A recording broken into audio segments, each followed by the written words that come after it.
जब तपाईँ यो संसारबाट बिदा हुनुहुनेछ नि तब तपाईँको शरीरलाई दागबत्ती दिएर आगो लगाउनेहरू तपाईँको आफ्नै मान्छेहरू हुनेछन्।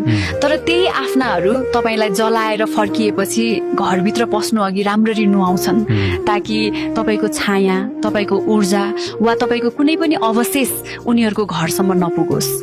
तपाईँका कपडाहरू, तपाईँका मनपर्ने सामानहरू र तपाईँका सबै तस्विरहरू घरबाट बिस्तारै सबै हटाइन्छन्। तर एउटा कुरा भने फालिने छैन र त्यो हो तपाईँको कमाएको पैसा र तपाईँको गरगहना।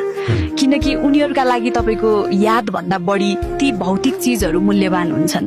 अनि त्यही बेला एउटा कठोर सत्य बुझिन्छ, सायद यो दुनियाँमा मान्छे भन्दा पनि उसले कमाएको धन र उसले छोडेको मूल्यवान कुराको बढी महत्त्व दिइने रहेछ।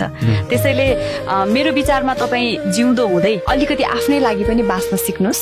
किनकि अन्त्यमा तपाईँले यो दुनियाँलाई कति दिनुभयो भन्ने भन्दा पनि तपाईँले आफ्नो जीवन कति खुले